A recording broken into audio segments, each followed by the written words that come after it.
Hi friends, welcome back to మాటే మంత్రం Telugu audio stories. ఇక ఈరోజు కథలోకి వద్దామా? అమ్మ నా మరదల రెండవ భాగం అండ్ ఆఖరి భాగం. ఉదయం చదివారు కదా మొదటి భాగం, ఇప్పుడు రెండవ భాగం చదువుకుందాం. కథ ఎలా ఉంది? నచ్చిందా? ఈ కథ మీకు నచ్చినట్లయితే తప్పకుండా ఒక లైక్ ఇవ్వటం మర్చిపోవద్దు. అలాగే ఈ కథ పైన మీ అమూల్యమైన అభిప్రాయాన్ని తప్పకుండా కామెంట్ రూపంలో తెలియచేయండి, మర్చిపోవద్దు. అలాగే నా ఛానల్ సబ్స్క్రైబ్ చేసుకోండి. మీకు తెలిసిన వారికి నా కథలను షేర్ చేయండి. ఓకే, ఇక కథలోకి వెళ్దాం. అమ్మ నా మరదల రెండవ భాగం. రచన పరిమళ కళ్యాణ్ గారు. శుభలేఖలో ఉన్న మధుప్రియ, ఆ మధు ఒక్కరేనా అని వంశీకి అనుమానం వస్తుంది. తన డౌట్ క్లియర్ చేసుకోవటానికి వెంటనే తన ఫ్రెండ్కి ఫోన్ చేస్తాడు. హలో రవి, అరే మన క్లాస్లో మధు ఉంది కదా, ఆ మధు పూర్తి పేరేంట్రా? రవి: హలో వంశీ, ఏంట్రా అలా అడుగుతున్నావు? ముందు చెప్పరా. మధు మాధవిరా. ఓహ్ మాధవినా, సరేలే ఉంటా. రే ఏంట్రా ఇది, ఫోన్ చేశావు, మధు పేరు అడిగావు, ఉంటా అంటావు ఏంట్రా? ఏమైంది చెప్పు సరిగ్గా. ఏమీ లేదురా, కొంచెం పనుంది, మళ్ళీ చేస్తాను. ఫోన్ కట్ చేస్తాడు. మధు పేరు చూడగానే నువ్వే గుర్తొచ్చావు మధు అని ఆలోచిస్తూ గతంలోకి వెళ్ళిపోతాడు. Intermediate second year physics class జరుగుతుంది. మధ్యలో ఎక్స్క్యూజ్ మీ సార్, నేను లోపలికి రావచ్చా అని అడిగింది ఒక అమ్మాయి. Yes come in. తన చేతిలోని లెటర్ తీసుకుని చదివారు లెక్చరర్. తను ఈ కాలేజీలో న్యూ అడ్మిషన్. తన పేరు Madhu. Madhu: hello all. Hello Madhu. Class అంతా ముక్తకంఠంతో అరిచారు. మధు వాళ్ళ నాన్నగారికి ఈ ఊరికి ట్రాన్స్ఫర్ అవ్వటం వల్ల మధు ఈ ఊరు వచ్చి మా కాలేజీలో చేరింది. తన అందానికి అందరూ ఆకర్షితులయ్యారు. అప్పుడే క్లాసులో గుసగుసలు మొదలయ్యాయి. అబ్బా ఏముందిరా అమ్మాయి అనుకుంటూ ఉన్నారు. చూడగానే ప్రేమించాలి అనుకునే రూపం తనది. ఆ అందం నాకే సొంతం కావాలి అని చూసేవారే అందరూ. తను అందరితోనూ మామూలుగా మాట్లాడేది. ఎవరైనా ఎక్స్ట్రాగా వాగినా వెంటనే తగిన సమాధానం చెప్పేది.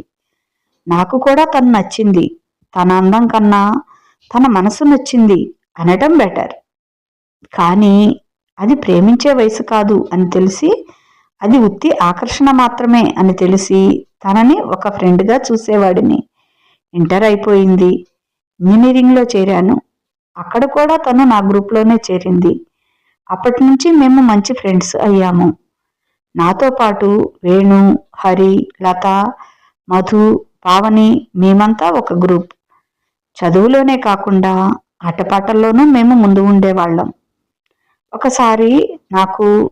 ఒకసారి మధుకి క్లాస్ ఫస్ట్ వస్తూ ఉండేది. మా ఇద్దరి అభిప్రాయాలు కూడా బాగా కలిసేవి. అలా మా స్నేహబంధం ఇంకా గట్టిపడింది. సీనియర్స్ ఫేర్వెల్ రోజు గోల్డ్ కలర్ గాగ్రా చోళీలో మెరిసిపోతూ ఉంది తను. ఆ రోజు తను నాకు ప్రపోజ్ చేసింది.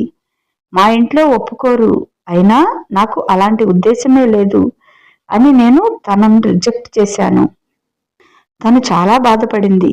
కానీ 2 రోజుల్లో మళ్ళీ మామూలుగా అయిపోయింది. తనే వచ్చి సారీ చెప్పింది. ఇక నుంచి ఫ్రెండ్స్ లాగా ఉందాం అని చెప్పింది. అప్పటి నుంచి మళ్ళీ మేము ఫ్రెండ్స్ అయిపోయాము. ఈసారి మాత్రం మా ఇద్దరి మనసుల్లో కూడా ప్రేమ అనే భావనే లేదు. కానీ మా ఇద్దరిని చూసిన ప్రతి వాళ్ళు మేము లవర్స్ అనుకునేవాళ్ళు. మాకు మాత్రం నవ్వు వచ్చేది వాళ్ళని చూసి. అలా ఇంజనీరింగ్ పూర్తయిపోయింది. ఎగ్జామ్స్ అయిపోయాయి. చివరి రోజు ఫ్రెండ్స్ అందరం కూర్చొని మాట్లాడుకుంటున్నాము. ఎగ్జామ్స్ అయిపోయాయి, తర్వాత ఎవరెవరు ఏమేం చేయాలి అనుకుంటున్నారో చెప్పండి.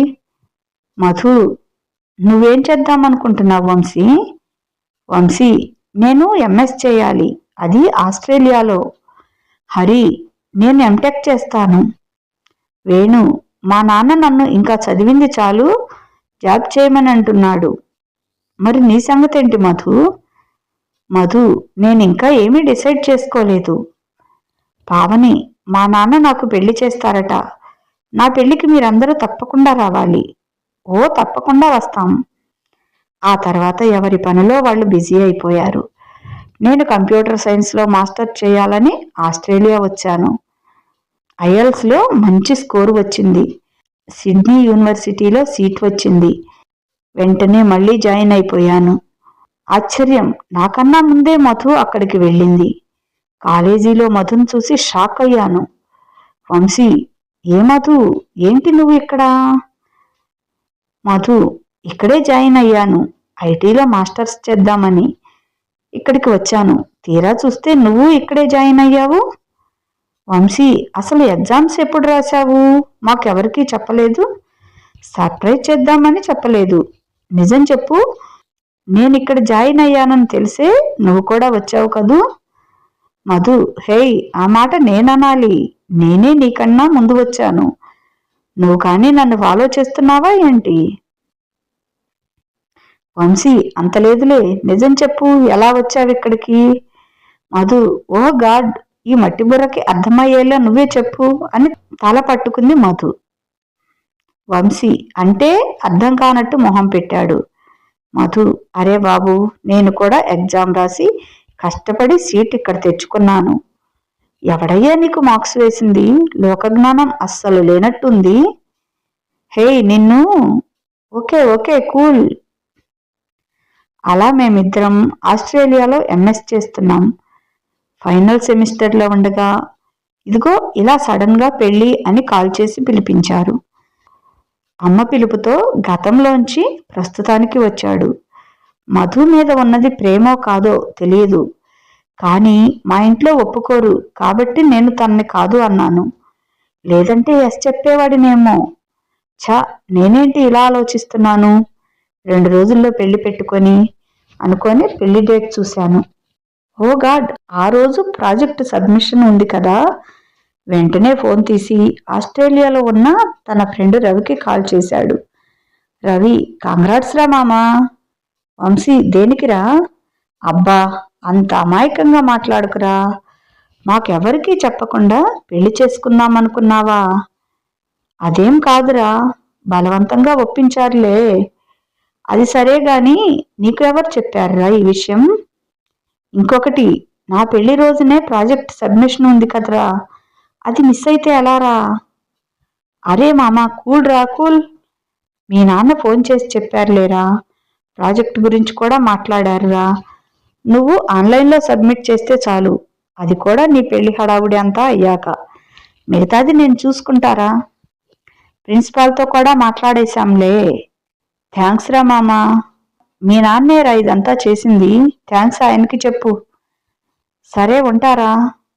అరే ఆగుమచ్చా, అంత తొందర ఏంది? మా సిస్టర్ గురించి చెప్పవారా?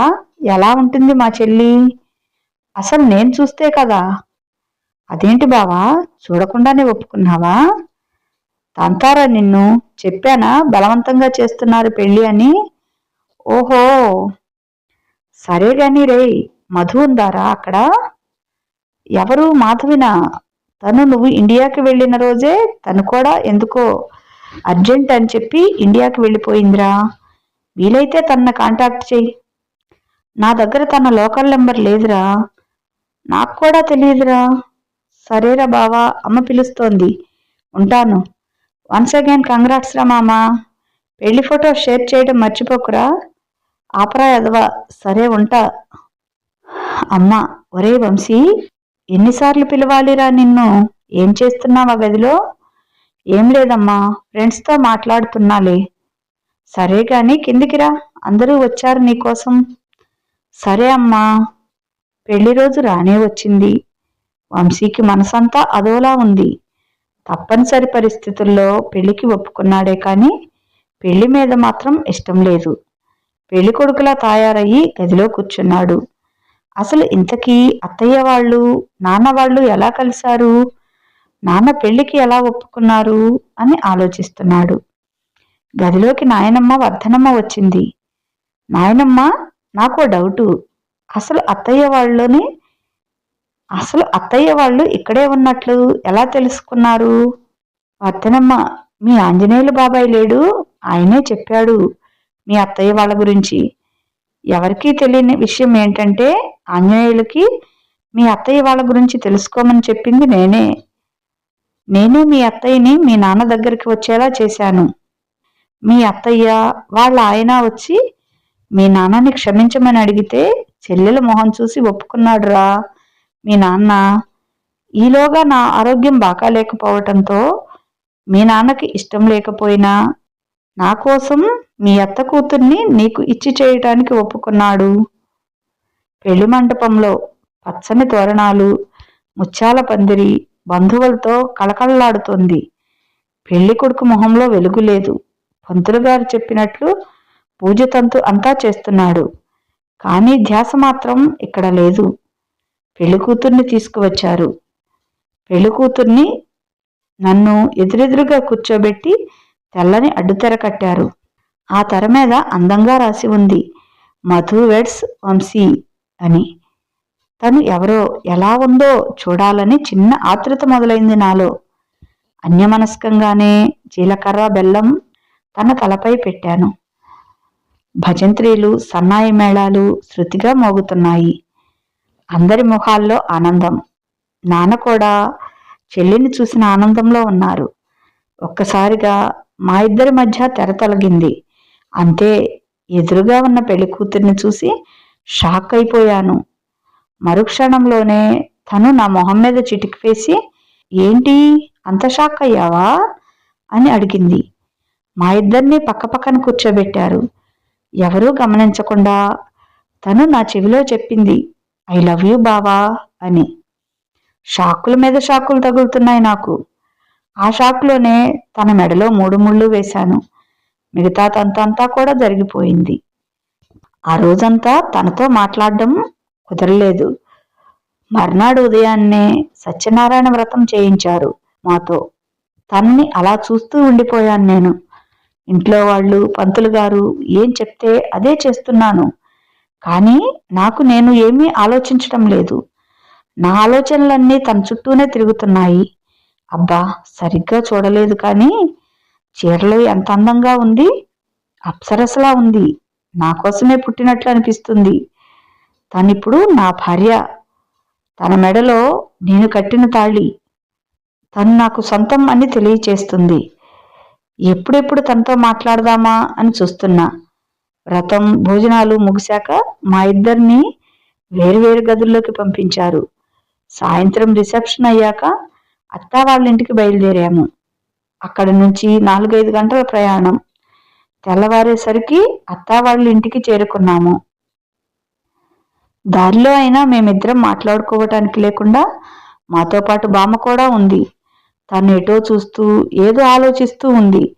నా మనసులో మాత్రం ప్రశ్నలు ఎన్నో తనని అడగాలి. ఉదయాన్నే వాళ్ళ ఇంటికి చేరుకున్నాము. వాళ్ళ ఇంట్లో అడుగు పెడుతూనే పేర్లు చెప్పమని అడిగారు. నేను తను వచ్చామని చెప్పేసి గబగబా వాళ్ళ సమాధానం కోసం చూడకుండా లోపలికి వచ్చేశాను నేను. ఆ రోజంతా నేను తనతో మాట్లాడటానికి ట్రై చేస్తూ ఉన్నా. బంధువులు, స్నేహితులు చుట్టూ ఉండటం వల్ల కుదరలేదు. ఆ రాత్రికి మాకు మొదటి రాత్రి అని మమ్మల్ని ఇద్దరినీ కలవకుండా చేశారు. ఏంటిది ఇలా? ఎప్పటికి మాట్లాడాలి తనతో మాట్లాడటానికి నేను కూడా ఆ రాత్రికే ముహూర్తం పెట్టుకున్నాను. నేను ఎదురు చూస్తున్న రాత్రి రానే వచ్చింది. ముందుగానే నన్ను డెకరేట్ చేసిన గదిలోకి పంపించారు. బెడ్ మీద గులాబీలతో హార్ట్ షేప్ వేసి ఉంది. బెడ్ చుట్టూ రకరకాల పూలతో పందిరి వేశారు. బెడ్ పక్కనే టేబుల్ పై రకరకాల స్వీట్లు, పండ్లు, అగరవత్తుల సువాసనలు, సెంటు పరిమళాలు గదంతా నిండిపోయాయి. బెడ్ మీద కూర్చుని ఎదురు చూస్తున్న తన కోసం పాల గ్లాస్తో తను రానే వచ్చింది. ఎర్రని అంచుగల తెల్ల చీరతో, చేతిలో పాల గ్లాసు, మెడలో ధగధగ మెరిసే హారాలు, నడుము కింద దాకా వేలాడుతున్న ఒత్తైన జుట్టు, దానికి సొంపుగా చుట్టిన మల్లెపూలు పాలరాతి శిల్పంలా ఉంది. తననే తదేకంగా చూస్తూ ఉండిపోయాను. తనే వచ్చి కూర్చుంది బెడ్ పైన. ఏంటి బావా, నచ్చానా నీకు అని అడిగింది. ఏం అడగాలి, ఎలా అడగాలి అని ఆలోచిస్తున్నాను నేను. ఏంటి బావా, ఏదో టెన్షన్లో ఉన్నట్లున్నావు? మధు, అసలు నువ్వేంటి ఇలా? నువ్వు నువ్వు నా మరదలివా? నా నా మరదలు మరదలివా? అది ఏం భాష బావా, అలా మాట్లాడుతున్నావు? అవును బావా, నేనే నీ మరదల్ని. షాక్ అయ్యావు కదూ? అవరా మరి, నీకు ముందే తెలుసా నేను నీ బావని అని? తెలిసే ఈ పెళ్లికి ఒప్పుకున్నావా? బావా, నీతో ఒక విషయం చెప్పాలి. ఏంటది? నిన్ను ఎప్పుడో చూశాను బావా. మనం ఫస్ట్ కలిసినప్పుడే నిన్ను చూడగానే ఎవరో బాగా కావాల్సిన వాడిలా అనిపించావు. మీ నాన్న పోలికలు బాగా కనిపిస్తున్నాయి నీలో. ఒకసారి అమ్మ నిన్ను కాలేజీలో చూసింది. వాళ్ళ అన్నయ్య పోలికలు నీలో ఉండటంతో ఇంటికి వచ్చి మామయ్య ఫోటోలు తీసి చూసి వాళ్ళ అన్నయ్య కొడుకువే అనుకుంది. నీ వివరాలు కాలేజీలో ఎంక్వైరీ చేస్తే తెలిసాయి. అప్పుడు తెలిసింది నీ గురించి, మీ నాన్న గురించి. అమ్మ జరిగిందంతా చెప్పి బాధపడింది. అప్పుడే నేను ఒక నిర్ణయానికి వచ్చాను. నిన్ను పెళ్లి చేసుకొని విడిపోయిన అన్నా చెల్లెళ్ళని, స్నేహితుల్ని కలపాలని. అప్పటి నుంచి నిన్ను ఫాలో చేస్తూ నువ్వు ఎక్కడ జాయిన్ అయితే అక్కడికి వచ్చాను. ఆస్ట్రేలియా కూడా. నాన్న వద్దు అంటున్నా బలవంతాన ఒప్పించాను నీకోసం. అమ్మని మామయ్యని కలపాలి అనుకొని నీతో మూవ్ అయ్యాను. కానీ నాకు తెలియకుండానే నిన్ను నేను ప్రేమించాను. పూర్తిగా నీ ప్రేమలో మునిగిపోయాను. అమ్మకి ఒంట్లో బాగోలేనప్పుడు మామయ్యను చూడాలి అని బాధపడింది. మా నాన్నకి స్నేహితుడు ఆంజనేయులు మామయ్య ఇంటికి వచ్చారు. ఆయన ద్వారా విషయాలు తెలుసుకొని ఇదిగో ఇలా మన పెళ్లికి ముహూర్తం పెట్టించాము. లవ్ యూ బావా, ఇప్పుడైనా నన్ను యాక్సెప్ట్ చేస్తావా? అమ్మ నా మరదలా, ఎంత ప్లాన్ వేశావే! అసలు కొంచెం కూడా అనుమానం రాకుండా వామ్మో వామ్మో మూతి ముడుచు కూర్చున్నాను నేను. అలిగితివా ప్రియా అలక మానవా, ప్రియమారగ నీ దాసిని ఏలజాలవా అని వచ్చి బతిమాలింది. బావా, చెప్పు బావా, నువ్వు నన్ను ప్రేమిస్తున్నావా లేదా? ఒక నిట్టూర్పు విడిచి, ఇప్పుడు కాదే, ఎప్పుడో నీ ప్రేమలో పడిపోయాను మధు. కానీ నాన్న సంగతి తెలిసి పైకి చెప్పలేకపోయాను అంతే. కానీ నిన్ను రిజెక్ట్ చేసి నేను చాలా ఫీల్ అయ్యాను. ఇప్పటికైనా నువ్వు నా సొంతం అయ్యావు. వంశీ కౌగిట్లో ఒదిగిపోయింది మధు. సమాప్తం. ఇదండి కథ. ఎలా ఉంది? చాలా బాగుంది కదా. మీకెలా ఉంది? మీకు నచ్చిందా ఈ కథ? మీకు ఈ కథ నచ్చినట్లయితే తప్పనిసరిగా ఒక లైక్ ఇవ్వటం మర్చిపోవద్దండి. అలాగే ఈ కథ పైన మీ అమూల్యమైన అభిప్రాయాన్ని ఓ చిన్న కామెంట్ ద్వారా తెలియచేయండి. ఇంకా నా ఛానల్ సబ్స్క్రైబ్ చేసుకొని లేకపోతే సబ్స్క్రైబ్ చేసుకోండి. అలాగే కథలపైన ఆసక్తి ఉన్న మీ స్నేహితులకి, మీ బంధువులకి, ఎవరికైనా నా ఛానల్ని షేర్ చేయండి. ఇక ఉంటాను. బాయ్. మీ లక్ష్మి గంట.